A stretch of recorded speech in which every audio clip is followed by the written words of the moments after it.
y aller. Super, merci. Alors, pour commencer, on va peut-être se présenter avec vous.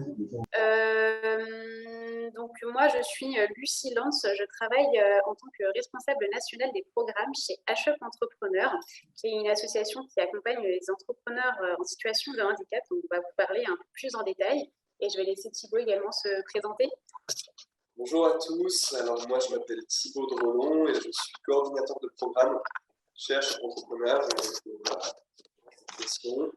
Vous dire un peu ce que sont ces programmes. Hop, merci Thibaut. Peut-être, vu qu'on n'est pas nombreux, on peut faire un tour de table pour se présenter en quelques mots. Oui, il y a quelqu'un qui, Madame Lacazette aussi qui va se connecter. Donc, qui est-ce qui souhaite commencer? Madame Létang ou les Amazones, l'association Les Amazones? Ça ne me dérange pas de commencer. Oui, Yasmine Létang, journaliste à France Antilles. Je suis en train justement de faire un article et un dossier sur l'handicap et l'entrepreneuriat dans le cadre de la semaine européenne, puisqu'effectivement, on a trop tendance à traiter l'handicap par le biais des aides aux entreprises. Et là, l'idée, c'est de montrer une vision un peu plus positive de l'handicap en sachant qu'ils créent souvent leur propre emploi. Et donc, j'aurais aimé lier ces deux notions d'entrepreneuriat et d'handicap. Voilà, donc je suis ici pour en apprendre un peu plus et étayer mon article. Voilà. Très bien. Alors, on va laisser maintenant les Amazones, l'association Les Amazones se présenter. Alors, on va réactiver le micro au niveau des Amazones pour qu'elles puissent se présenter. Il y a peut-être un souci. Vous m'entendez? Oui, maintenant. Parfait. Okay. Oui, excusez-moi. Pour l'instant, je n'ai pas de caméra. Il n'y a pas de souci. On vous entend très bien. OK. Donc Karina Guillaume, donc, je suis la présidente de l'association Amazon Guadeloupe. Donc, on est une association du coup, qui accompagne en fait, des femmes qui ont subi en rémission d'un cancer. Et c'est vrai que cette problématique en fait, revient souvent et remonte souvent au niveau des Amazones et moi-même d'ailleurs. Et donc, du coup, ça me permettrait d'avoir un petit peu plus de réponses, en tout cas pour elle et pour moi-même. Très bien. Madame, merci en tout cas. Ensuite, on va passer à Madame Lacazette. Bonjour, donc excusez-moi, j'ai un petit problème de caméra aussi. Il n'y a pas de souci. Donc voilà, donc là du coup je parle à visage caché. Oui, alors moi je suis assistante sociale dans une association qui accompagne des personnes en contrat d'insertion. Et parmi elles, nous avons des personnes en situation de handicap qui, à la fin de leur contrat, désirent créer des entreprises. Donc, très bien. Très bien, je vous remercie. Ensuite, nous avons Première. Donc, je ne sais pas, on n'a pas de nom, mais si cette personne souhaite se présenter à son tour. Oui, bonjour. Bonjour. Je suis Madame Mithel Gladys, l'assistante d'accompagnement Les Premières de Guadeloupe, qui est une structure d'accompagnement dédiée à l'entrepreneuriat au féminin. Voilà. Très bien. Très bien, je vous remercie. Alors, on va pouvoir reprendre du coup. Tout le monde s'est présenté. Alors, à part peut-être moi, peut-être qu'on dit… Ah oui, tout à fait. Alors, moi, Olivia Maisons, donc je fais partie de l'équipe Prospective Act et je suis en charge de tout ce qui est attrait au marketing, la communication de Prospective Act et Concept Attitude Plus. Voilà. Merci Olivia et merci à tous et à toutes pour ce tour de table. Du coup, on est rassemblés pour parler justement de ce thème qui est l'handicap et l'entrepreneuriat, donc quelles sont les possibilités. Alors, on s'est présenté et avant de présenter la structure de HUP Entrepreneur, on voudrait vous parler justement de ce que vous devez peut-être connaître, qui est l'OETH et le statut TIH. Alors, hop, si j'arrive à passer ma slide. Voilà. Donc, l'OETH, donc, comme vous devez certainement le savoir, c'est l'obligation d'emploi des personnes handicapées, donc, qui est liée à une loi en faveur des personnes handicapées qui date de 1987, qui demande aux entreprises de plus de 20 salariés d'intégrer des travailleurs handicapés à hauteur de 6% dans leur effectif. Donc, pour répondre à cette obligation, elles peuvent avoir recours au salariat, à l'intérim ou à l'apprentissage ou au stage.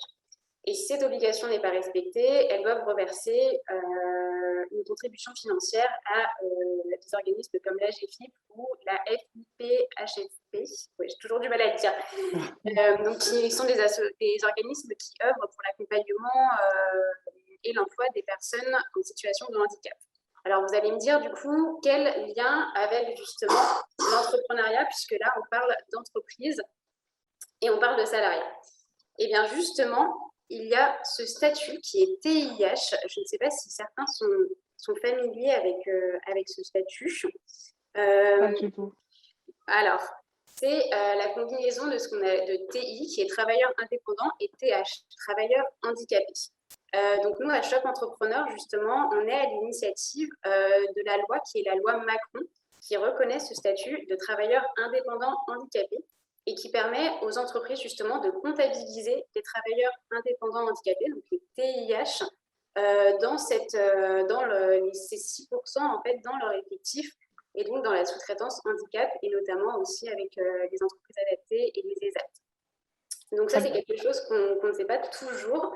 C'est qu'en tant qu'entrepreneur en situation de handicap, on peut avoir ce statut qui est un statut particulier, qui est TIH, et qui permet à l'entreprise, donc aux clients, aux personnes avec qui on travaille, d'intégrer ces personnes-là dans leur effectif, ce qui leur permet d'avoir des intérêts financiers derrière.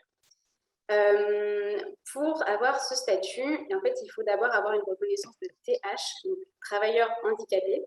Et donc, pour cela, se rapprocher de la MDPH pour avoir cette reconnaissance de travailleur handicapé. Donc, ça vaut qu'on soit salarié ou n'importe quelle personne en situation de handicap qui souhaite travailler. Et ensuite, avoir une reconnaissance de ce qu'on appelle TI, donc travailleur indépendant. Donc, ça, c'est tout simplement, comme toute personne, s'enregistrer au registre du commerce et aussi ne pas avoir de lien de subordination avec ce qu'on appelle le donneur d'ordre, qui est le client avec qui on va travailler. Donc ça, c'est quelque chose qu'il faut savoir, qu'on peut mettre en avant dans le cadre, si on travaille avec des entreprises en tant que TIH. Donc là, c'était une petite introduction à ce statut-là. On va vous donner des ressources où il y aura beaucoup plus d'informations par rapport à ces statuts. Si besoin, on vous recommande aussi de vous orienter vers des avocats, des juristes qui sont spécialisés là-dedans, si vous avez besoin d'aide dans ces démarches. Après, généralement, c'est assez simple. C'est vraiment faire une démarche de travailleur handicapé et faire une démarche pour devenir travailleur indépendant. Très bien. Hop. Donc, je continue plutôt sur les accompagnements qui sont justement pour les travailleurs en situation de handicap qui sont indépendants, donc ce qu'on appelle les TIH, les TI. Donc, évidemment, on va vous parler de notre structure à Choc Entrepreneur. On va rentrer un peu en détail dans les programmes, dans ce que nous, on propose, mais on vous parlera aussi d'autres structures qui peuvent accompagner les entrepreneurs en situation de handicap. Alors, nous, qui sommes-nous à Choc Entrepreneur? Donc, on est une association qui accompagne les entrepreneurs en situation de handicap au sens large. On a été cofondé en 2008 par Pauline Arnaud-Blanchard, qui est aujourd'hui la directrice générale de l'association encore. Et donc, le but, c'est ce qui est écrit sur la slide. Nous, notre objectif, c'est de représenter et d'accélérer la réussite d'entrepreneurs en situation de handicap. Donc, qu'ils soient ce qu'on appelle créateurs, c'est-à-dire qu'ils aient une idée, que la structure ne soit pas encore déposée, ou alors qu'ils soient entrepreneurs déjà en activité. On va le voir à travers nos différents programmes. Donc, notre devise, c'est vraiment, c'est ce qui est marqué là, handicapé sûrement, entrepreneur avant tout. Donc, on veut concilier ces deux mondes. Et pour ça, on a l'aide de plus de 400 coachs et experts bénévoles qui travaillent avec nous, qui s'investissent au quotidien dans différents programmes dont on va parler ensuite. Et donc, avant de vous parler des programmes, de ce qu'on propose, donc, j'ai remis ici un peu les objectifs de HUP Entrepreneur, ce qu'on propose. Donc, c'est comme je le disais, de soutenir tous les entrepreneurs, à la fois quand survient un handicap, mais quand voilà, ce sont des entrepreneurs qui ont un handicap depuis un certain temps, de les accompagner à travers nos programmes que Thibaut va présenter ensuite, mais aussi développer une communauté d'entrepreneurs et voilà, montrer que en tant qu'entrepreneur handicapé, on n'est pas seul, qu'il y a tout un écosystème, tout un tas de personnes qui peuvent vous aider, qui peuvent vous accompagner. Et notamment nous, on est là pour ça. Et on va essayer, nous aussi, à travers ce qu'on appelle notre plaidoyer à impact, de mettre en avant les parcours d'entrepreneurs en situation de handicap et justement, un peu comme on l'a fait avec cette loi Macron qui a émergé dernièrement. Donc, au niveau des chiffres, pour vous donner un ordre d'idée, depuis le début, ce sont 1800 projets entrepreneuriaux qui ont été créés depuis 2008. Chaque année, donc là, notamment l'année dernière, ce sont 350 entrepreneurs en situation de handicap qui ont été conseillés par notre structure et plus de 250 incubés. Alors, la différence qu'on fait entre les deux, c'est que ce sont les personnes qui sont conseillées. On va juste les orienter, leur donner des conseils, alors que 250 incubés, ce sont vraiment des personnes, des entrepreneurs en situation de handicap qui rejoignent l'un de nos 4 programmes. Et donc, on a à peu près 1000 entrepreneurs dans le réseau qui se retrouvent régulièrement à travers différents événements et 3000 membres en tout, si on compte tous nos partenaires, nos bénévoles, etc. Hop, je vais laisser Thibaut vous donner un aperçu plus concret de nos programmes et de ce qu'on propose. Merci Lucie.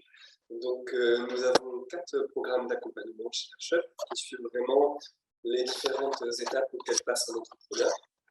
Et donc, dans chacun de ces programmes, l'entrepreneur est accompagné soit par un coach pour les problématiques interpersonnelles et de posture, ou soit par un expert projet donc qui va aider l'entrepreneur sur des thématiques précises.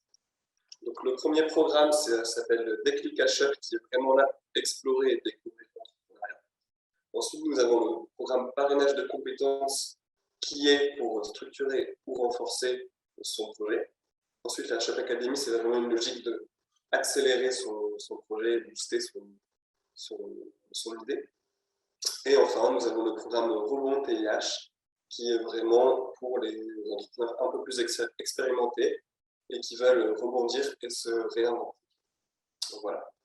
Donc, pour rentrer un peu plus en détail dans les programmes, nous allons commencer du coup par le programme Déclic HUP, qui est à disposition des personnes qui souhaitent vraiment découvrir l'entrepreneuriat pour éventuellement l'intégrer dans leur parcours professionnel. Pour des personnes qui ont une idée ou alors qui n'ont pas d'idée précise. Et donc, l'accompagnement est fait sur entre 6 et 12 mois. Ça commence par une session collective de sensibilisation à l'entrepreneuriat, avec un témoignage d'un entrepreneur du réseau. Puis, ensuite, on les met en relation avec un coach. Il y a 5 séances de coaching. Et le coach est vraiment là pour aider la personne et fixer les contours de son projet et réfléchir à la place que pourrait prendre l'entrepreneuriat dans sa vie personnelle. Donc, on a aussi forcément des rendez-vous de suivi avec la personne en tant que coordinateur, faire le point sur son parcours. Les bénéfices attendus sont multiples. Ça permet de faire le point sur le parcours et les compétences et aussi les aspirations de la personne, prendre en compte l'entrepreneuriat comme une possibilité, s'entourer aussi également pour éclairer sa propre décision d'entreprendre. Et si besoin, il y a vraiment une logique d'être réorienté vers d'autres programmes ou d'autres acteurs ou d'autres débouchés professionnels. Ensuite, nous avons le programme Parrainage de compétences. C'est pour les personnes qui sont un peu plus avancées dans leur réflexion et qui permet vraiment de structurer le projet. Donc, c'est un programme d'accompagnement individuel qui propose 2 parcours, donc 5 séances de coaching comme on a sur Déclic, et aussi 6 mois d'accompagnement à la méthodologie de projet. C'est également possible en fait de faire les 2 à la fois, donc de bénéficier à la fois du coaching et de l'accompagnement à la méthodologie de projet. Donc ce parcours commence un peu comme Déclic également par une réunion d'information qui est collective Puis après, nous avons aussi la mise en relation avec soit le coach, soit l'expert projet ou les deux.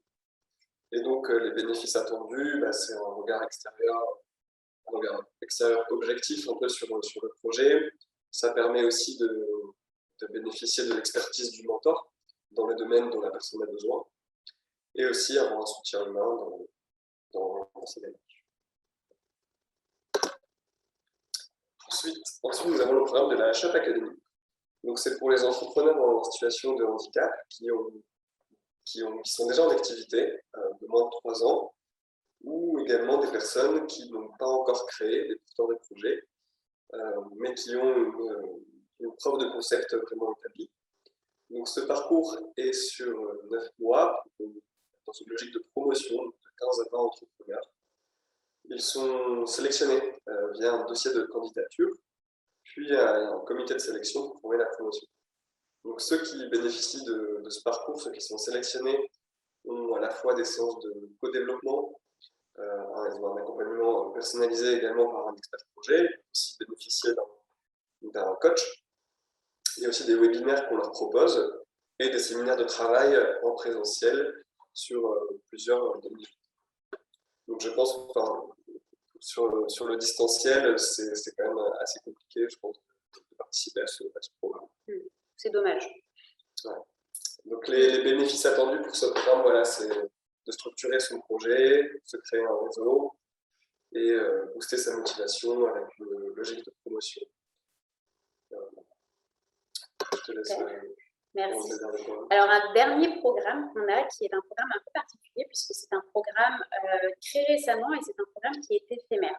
C'est le programme Rebonti, qui est un programme qui a été créé suite à la crise sanitaire pour rebondir face aux difficultés engendrées par la crise, qui s'est un peu transformé en un programme pour rebondir face aux difficultés de manière générale, pas forcément créé par la crise. Là, c'est un programme plutôt pour des entrepreneurs qui sont expérimentés, puisqu'on demande d'avoir au moins 2 ans et demi d'activité. Et comme je disais, c'est un programme qui est éphémère, qui est exceptionnellement reconduit jusqu'à la fin de l'année. Mais voilà, celui-ci, c'est tout à fait possible de le suivre à distance. Donc, ce sont vraiment pour des entrepreneurs qui ont déjà un peu d'expérience. Ça commence par un diagnostic approfondi. Et ensuite, on va rediriger vers l'un des 5 parcours qui sont au sein de ce programme, qui sont mentorat de crise. Donc là, c'est vraiment du mentorat d'être mis en relation pour restructurer son modèle économique. Du coaching de crise, là, c'est plutôt sur des questions de développement personnel, prendre du recul face à une situation de crise, où peut-être on va stresser, on va empirer soi-même la situation dans sa tête. Donc là, c'est vraiment une question de posture personnelle. On a un 3e parcours qui est la méthode agile, qui est là plutôt pour mettre en place un nouveau projet qu'on a déjà identifié pour relancer son activité. Un accompagnement au rebond qui est là alors qui est différent de la méthode agile, puisque c'est vraiment du rebond entrepreneurial et c'est changer un peu de cap par rapport à avant. Et un programme qui est le programme Mentorat Dirigeant Plus, qui est là plutôt destiné à des dirigeants d'entreprise donc, qui recrutent ou qui ont déjà des équipes. Donc, c'est un programme qui est aussi éligible à une aide de 1 500 € de la part de l'AGFIP. Parce que c'est un programme qu'on a co-créé avec eux. Et donc, c'est assez intéressant si vous êtes dans cette situation ou si vous connaissez des personnes dans cette situation qui ont plus de 2 ans et demi d'activité et qui ont des difficultés. Voilà, c'est vraiment le programme pour ça et c'est aussi le moment de s'inscrire puisque là, il ne reste plus que quelques semaines puisque c'est jusqu'au 31 décembre 2021, parce que c'est marqué jusqu'en décembre 2022, mais c'est le temps que les derniers inscrits puissent justement poursuivre leur parcours. Mais l'idée, c'est vraiment que d'ici la fin de l'année, les inscriptions sont clôturées. Excusez-moi, alors juste une question. Ça signifie que, par rapport à ce qu'on disait au début, que des entrepreneurs en outre-mer, vous m'entendez bien? Que des entrepreneurs en outre-mer. Alors, on entend assez bien, mais j'ai entendu la question par rapport aux entrepreneurs en outre-mer. Mais ils ont la possibilité de pouvoir accéder à ce dispositif. Oui, bien sûr. En s'inscrivant en fait au programme Rebond, justement, c'est un peu. Alors, la condition pour avoir cette aide de 1 500 €, c'est de bien suivre le programme Rebond. Donc, En fait, c'est un double gain puisqu'on a accès à cet accompagnement, plus on a cette aide à l'issue de l'accompagnement. Et c'est avec l'AGFIP, donc c'est partout en France ou en Outre-mer. Si je peux me permettre une précision, tous nos programmes sont accessibles en distanciel donc, pour l'Outre-mer, sauf peut-être le programme de la Shop Academy, où on demande vraiment, comme je l'ai dit, voilà, un peu de présentiel et des séminaires de travail qui sont sur Paris. Après, bon, on n'a que 3 dans l'année, donc peut-être que ça peut être quand même possible. Tout à fait. Mais pour le reste, c'est vrai qu'on s'est aussi pas mal adapté avec la crise sanitaire, mais les accompagnements peuvent tout à fait se faire à distance. Donc, soit vous serez mis en relation avec un expert qui est à distance, et dans ce cas-là, ça se fera par visio. Soit, alors je ne sais pas si on a quelques bénévoles qui sont en Outre-mer, c'est assez rare, mais dans tous les cas, ça peut s'envisager si jamais le cas se présente, mais dans tous les cas, c'est vrai que ce sera plutôt de la visio. Et on n'a pas parlé aussi de notre particularité un peu par rapport au handicap et comment on gère un peu ça. Tous nos bénévoles, en tout cas, ça arrive qu'il y a pas mal de bénévoles qui sont eux-mêmes entrepreneurs en situation de handicap et qui veulent partager un peu leur expérience, leurs conseils. Dans tous les cas, tous les bénévoles sont sensibilisés au handicap. Et c'est vrai qu'on va peut-être prendre un peu plus de temps dans la temporalité de nos programmes pour gérer certains aspects médico-sociaux, etc. Et voilà. Et au-delà de ça, ensuite, c'est à la personne, si elle souhaite aborder son handicap avec son coach ou avec son mentor, libre à elle d'en parler ou non, ou de considérer que ce n'est pas un sujet et de ne pas l'aborder.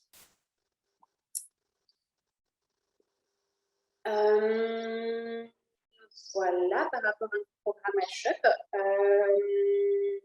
Peut-être qu'on peut poser toutes les questions à la fin, je peux continuer la présentation, et en tout cas, on reste ouvert s'il y a des questions, on vous donnera aussi nos contacts et bien sûr cette présentation. Très bien. Je continue avec une autre structure qui est l'inclusion, qui est une structure avec laquelle on travaille très régulièrement. L'inclusion, qui est une autre structure qui peut vous intéresser, qui est initialement une plateforme de mise en relation pour justement les travailleurs indépendants handicapés avec des potentiels clients, des entreprises, un peu comme des plateformes de freelance d'indépendants, sauf que là, c'est spécialisé pour les travailleurs en situation de handicap. Et justement, cette société, elle est née juste après, en fait, suite à cette loi Macron, dont on a parlé au début sur les travailleurs indépendants handicapés. Et donc, cette plateforme de mise en relation a vu le jour. Au-delà de ça, là où l'inclusion peut vous intéresser, je vous conseille fortement d'aller faire un tour sur leur site internet et notamment sur leur blog.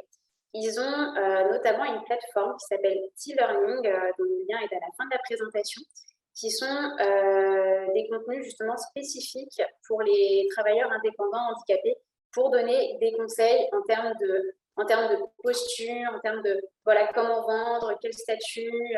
C'est très, très complet. Donc, c'est une dizaine de modules vidéo sur différents thèmes, suivis d'un quiz qui sont libres d'accès.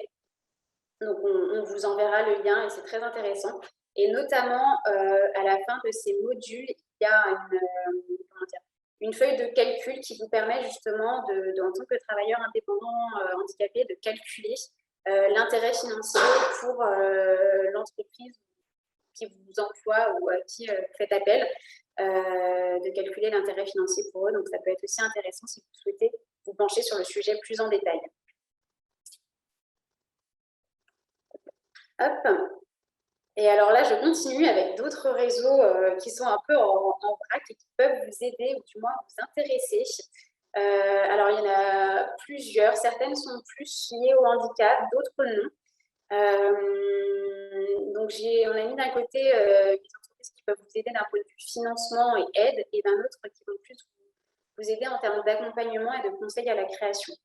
Dans les structures un peu hybrides qui font justement les deux, il y a l'ADI, qui est une association dont le but est de permettre à des personnes qui n'ont pas accès au système bancaire traditionnel de créer leur propre entreprise.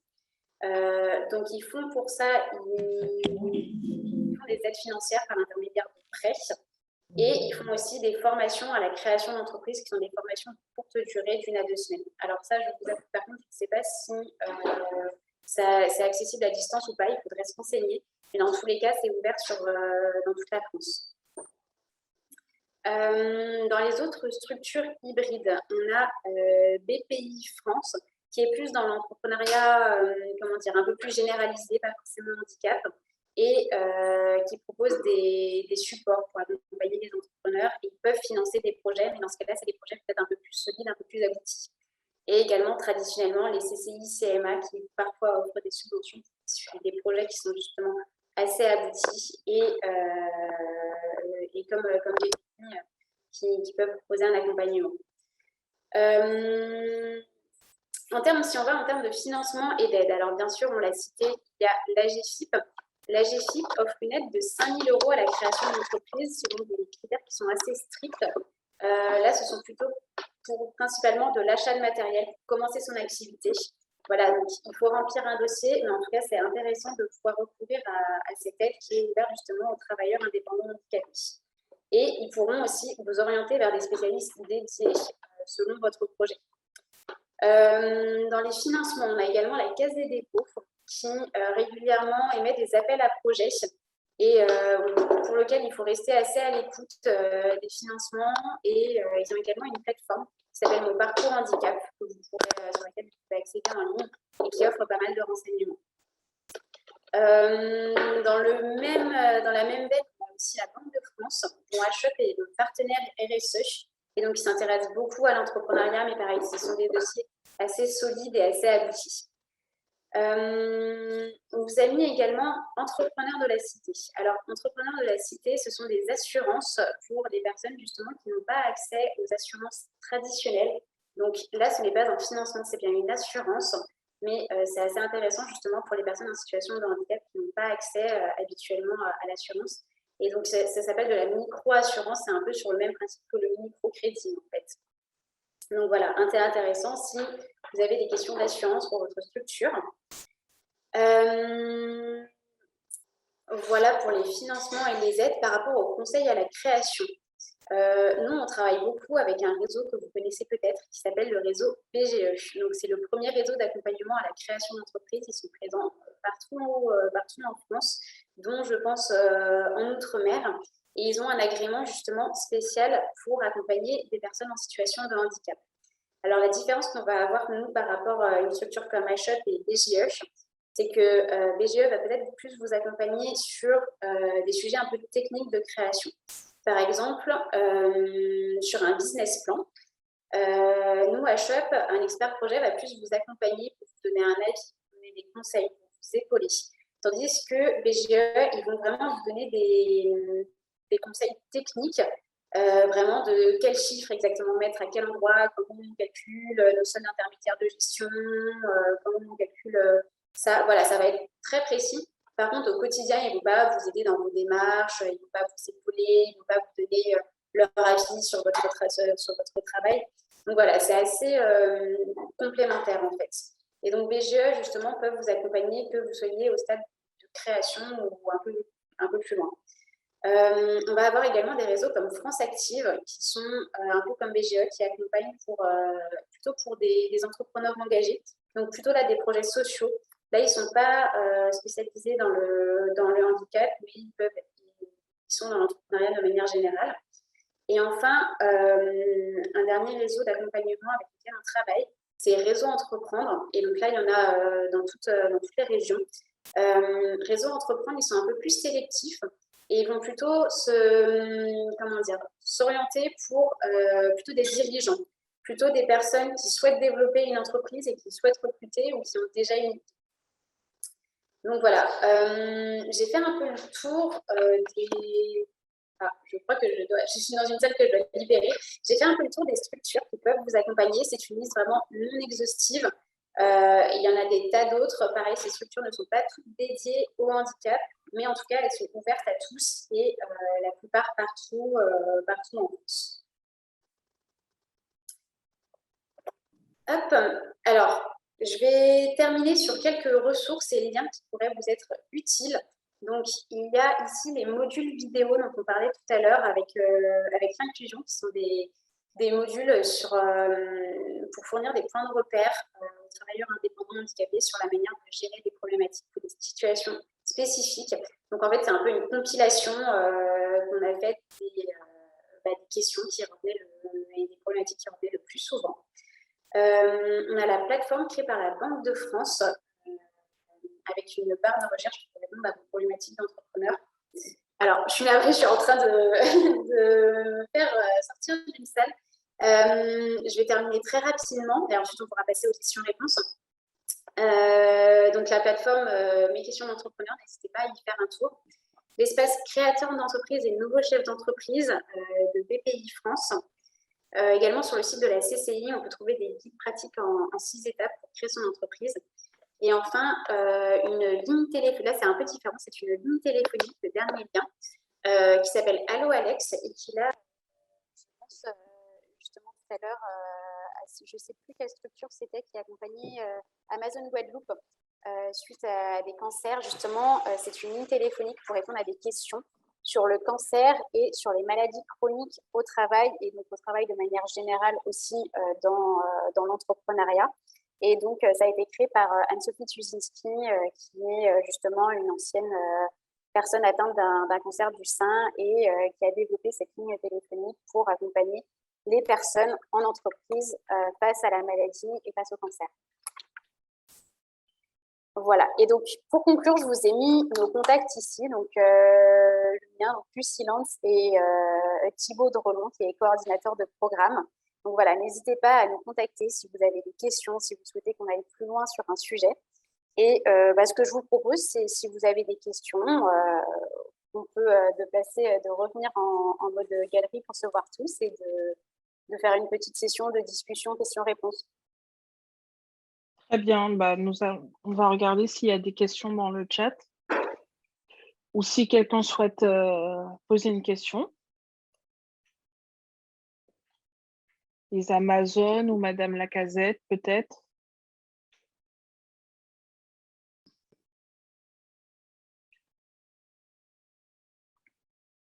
N'hésitez pas, on est là. Oui. Alors, donc, Madame Lacazette a dit non, tout a été très clair. Les Amazones ont... oui, c'était très, très, très clair, limpide. Les Amazones ont écrit « Bonjour, merci, nous travaillons déjà avec eux dans l'accompagnement. Merci beaucoup. » Donc, voilà pour les Amazones. Est-ce que quelqu'un d'autre souhaite intervenir?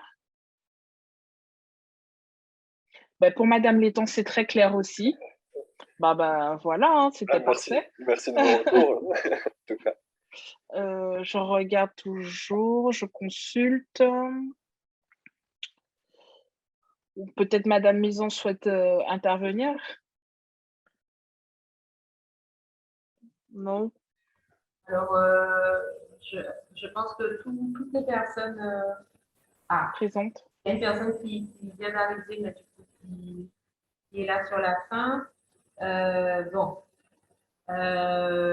toute façon, on va le faire, donc ça sera avec plaisir pour pouvoir les transférer. C'est vrai que les informations ont été très claires.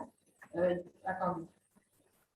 Il y a une personne qui voudrait se connecter, ça serait bien qu'elle puisse être là. Vous me laissez juste une petite minute, je vais essayer de voir.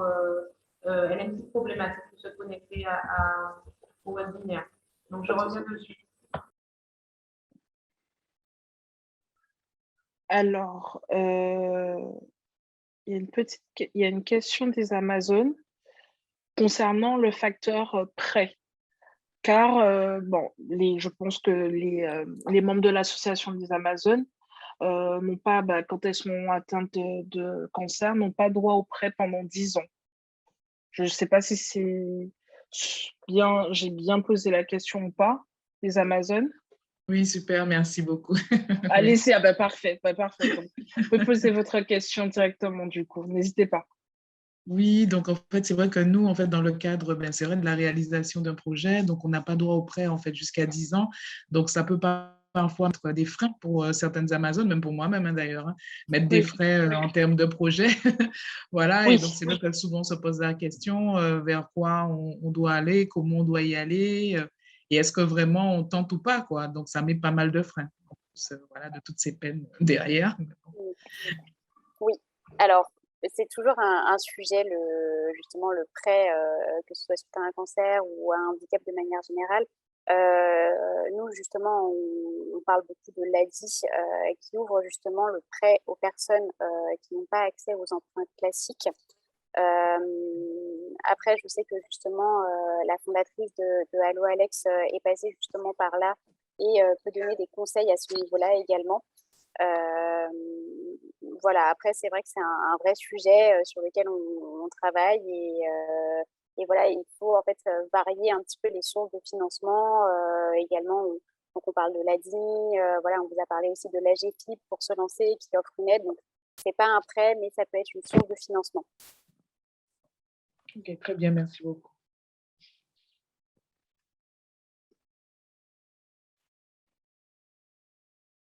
Alors, Madame Mison, le micro est... Voilà. Oui, c'est bon.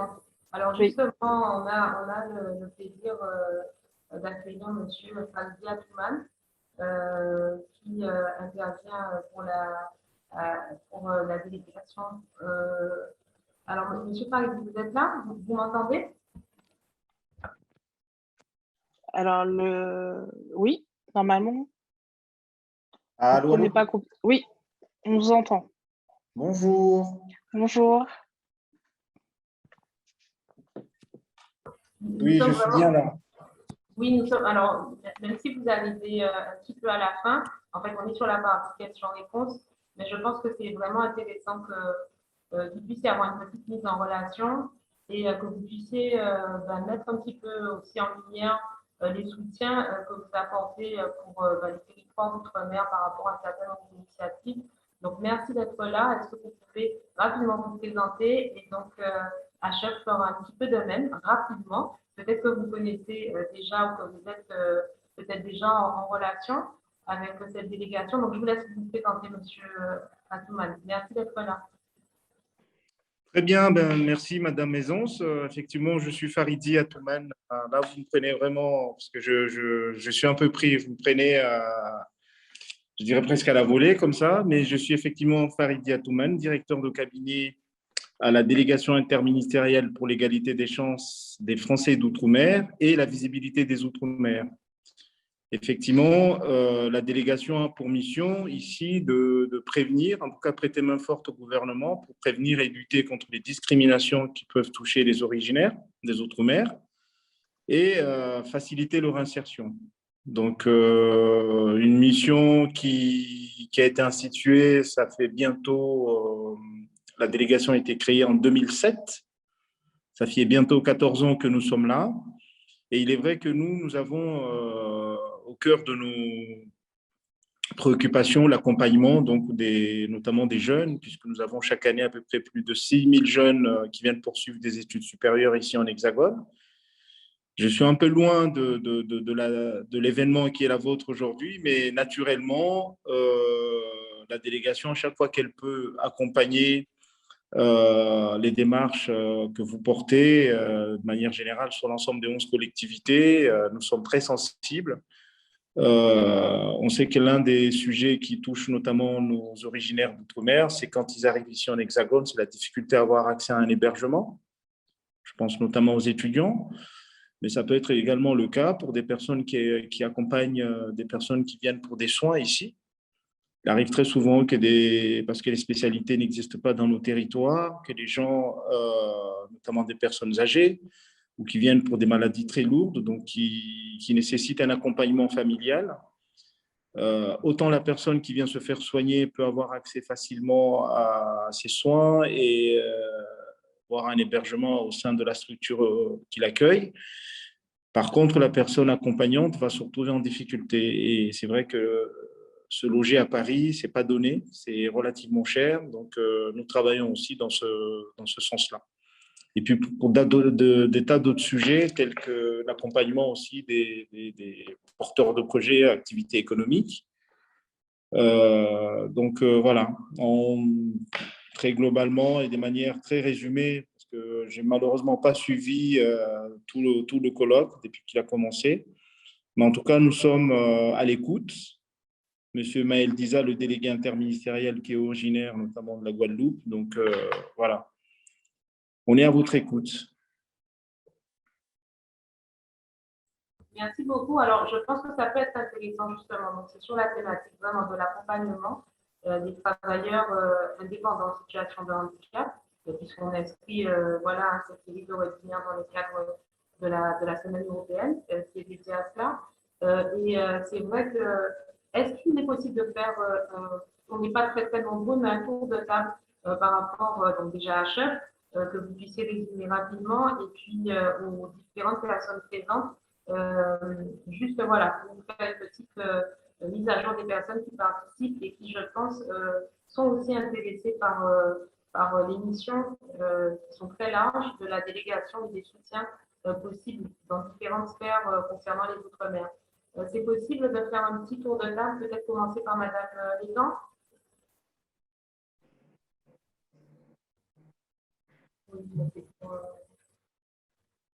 Alors, ou sinon. Alors, Madame Létang, elle a dû quitter le. D'accord. Il me semble. Alors, donc. On va peut-être commencer par HF rapidement, comme ça permet à M. Atouman de bien découvrir cette structure. Ah, donc, finalement, Madame Létang est là, mais elle pourra passer après alors. C'est bon. D'accord. Bon, je peux commencer du coup, enfin recommencer pour HF Entrepreneur.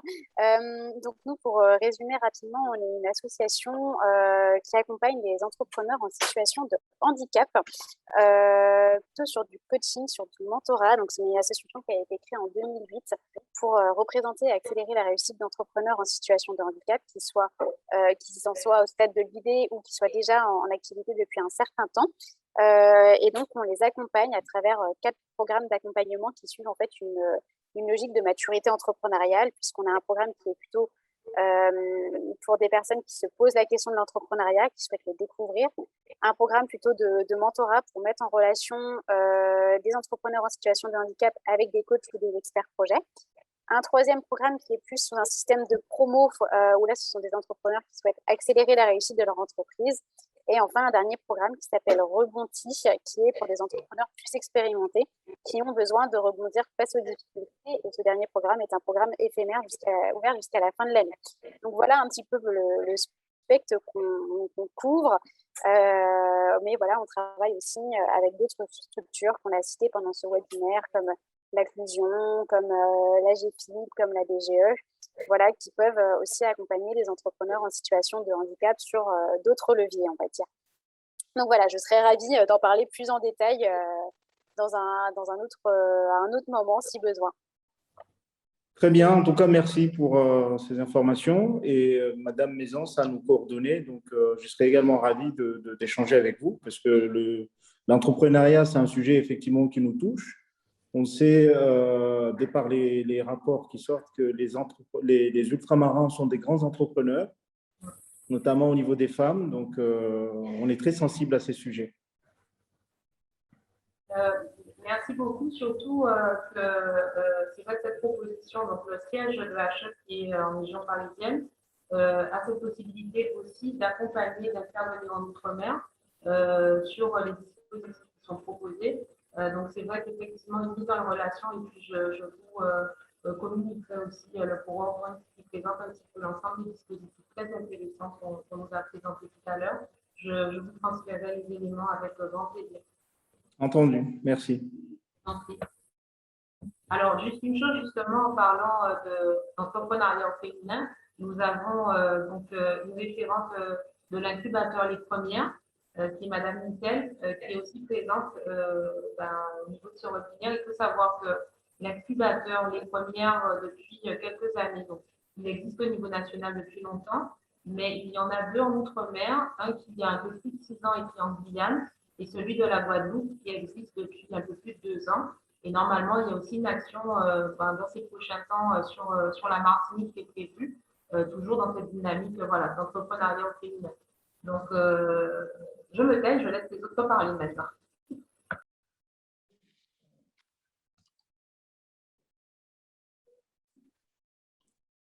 Alors, est-ce qu'il y aurait quelqu'un qui souhaiterait se présenter? Madame Létang ou Madame Alors, les Amazones, Madame Lacazette. N'hésitez pas, en tout cas. Oui, bonjour. Bonjour. Allez-y. Oui, donc Arina Guillaume, je me représente, je suis la présidente de l'association Amazon Guadeloupe. Donc, on est une association, donc on est plutôt un réseau associatif qui existe en fait sur plusieurs territoires, donc la Martinique, la Guadeloupe, la Réunion, bientôt Madagascar, bientôt la Guyane, Paris et aussi la Polynésie française. Et c'est vrai que nous, en fait, je rebondis sur ce que vous avez dit, Monsieur Atoumane, pardon. Veuillez m'excuser si j'ai... Atoumane.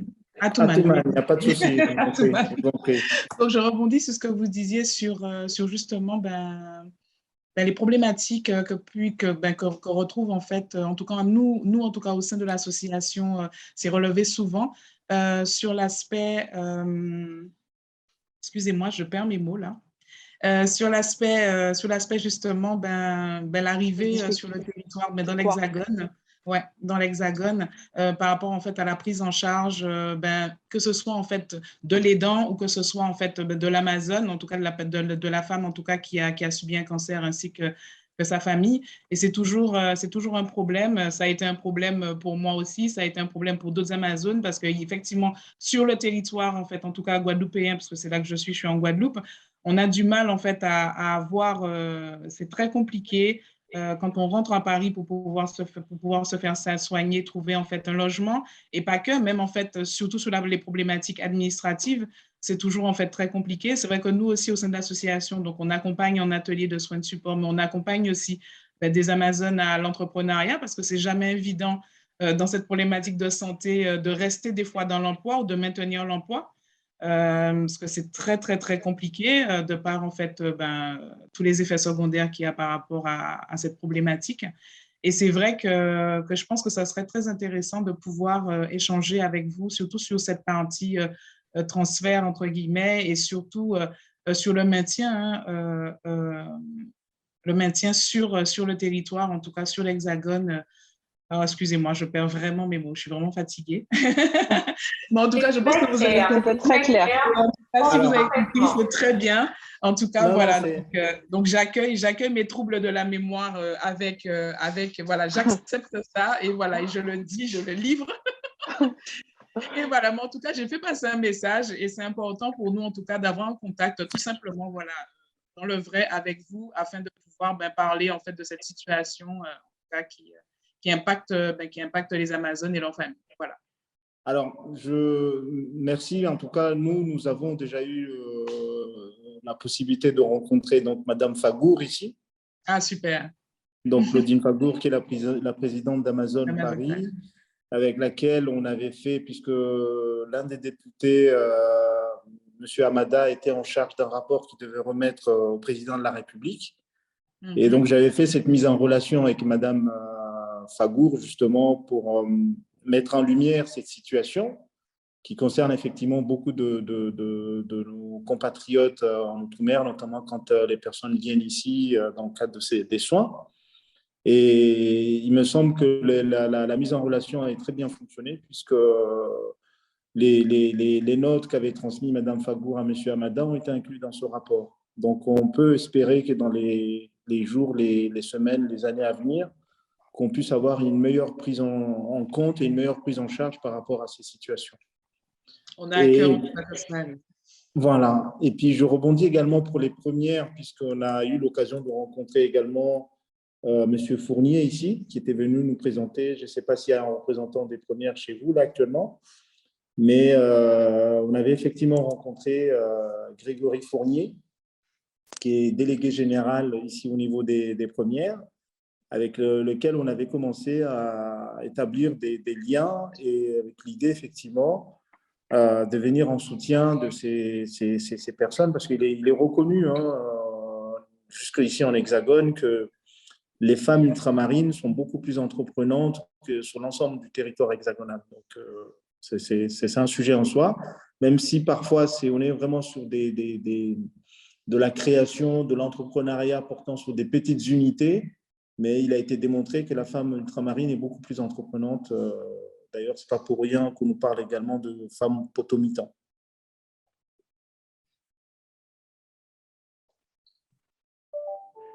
Alors, je ne sais pas si Madame Mitel, éventuellement, ou quelqu'un des premières pourrait justement rebondir par rapport à ça. Je ne sais pas. Alors, est-ce qu'il y a éventuellement aussi d'autres questions, d'autres interventions? Pour l'instant, dans le chat, il n'y a pas de questions. D'accord. Mais alors, Madame Mittel, non. Madame Létang non plus. D'accord. On a fait un petit peu le tour. Mais en tout cas, n'hésitez pas si vous avez des questions. Et de toutes les manières, dans le chat, nous avons mis les coordonnées de Prospective Act, du WhatsApp Business. Donc, Madame Maisons ne manquera pas de faire les relations et vous informer de toutes les manières sur tous ces sujets et de faire les relations, les mises en relation nécessaires. Très bien. En tout cas, merci à vous de m'avoir accueilli à la volée comme ça. Merci. Je vous souhaite vraiment de la réussite pour la suite de la démarche. Et effectivement, nous restons en lien et n'hésitez pas, à chaque fois que nous pourrons vous accompagner, quel que soit le niveau, on le fera avec grand plaisir. Merci de votre implication à chaque fois, M. Atouman, et bravo à cette délégation d'exister et de soutenir comme ça à plein de niveaux les projets, les démarches. Merci de ce relèvement. Merci beaucoup. Merci à vous. Merci, bonne continuation. Au revoir. Merci. Au revoir. Merci, au revoir. Au revoir. Est-ce qu'il y a éventuellement d'autres questions? Vraiment, merci pour cette belle présentation qui apporte vraiment des solutions sur cette partie, comme on disait, entrepreneuriat et handicap. Et je pense que c'est le début, en tout cas, de belles mises en relation et de belles collaborations, j'espère, pour la fin de cette année et l'année 2022. Encore une fois, je ne sais pas s'il y a des questions. Je ne pense pas pour l'instant, voilà. Il n'y en a pas d'autres. Mais qui vient d'arriver. Oui, qui vient d'arriver. Donc, du coup, Bon, oui, ça va être un petit peu compliqué, je pense. Voilà. Mais du coup, on va transmettre le PowerPoint à HUP qui nous ont fait une présentation très claire et avec des informations clés. Donc, même si la personne vient d'arriver, elle aura toutes ces informations à disposition, en tout cas. Ouais. Merci Olivia, merci Michael. Et évidemment, on se tient à disposition. Vous pouvez nous contacter directement sans aucun souci si vous avez des questions sur HUP ou sur l'entrepreneuriat pour les personnes en situation de handicap. Avec grand plaisir. Juste une dernière question. Il y avait un concours dernièrement, il me semble, en tout cas, les trophées. Tout à fait. Oui. Tout à fait. Alors, c'est un petit mot. Oui, tout à fait. Alors, c'est donc tous les ans, on organise les trophées HUP Entrepreneurs au mois de début novembre. Donc, c'est à Paris qui récompense en fait des entrepreneurs en situation de handicap avec des parcours un petit peu hors du commun. Donc, il y a plusieurs lauréats. Il y a le lauréat entrepreneur créateur pour des personnes qui sont au tout début du stade de leur projet. Et, le lauréat donc, entrepreneur et le lauréat entrepreneur expérimenté pour des entrepreneurs qui sont plus expérimentés. Et enfin, le lauréat entrepreneur de l'année, donc d'ailleurs, on en a parlé tout à l'heure de Anne-Sophie Tuzinski qui a créé la plateforme We Care at Work, qui est Allo Alex, a été la lauréate cette année. Et enfin, un dernier prix qui est le vote du public. Donc, c'est une soirée, une cérémonie de remise des trophées qui est organisée et qui est suivie d'un dîner de gala organisé par HUP Entrepreneur.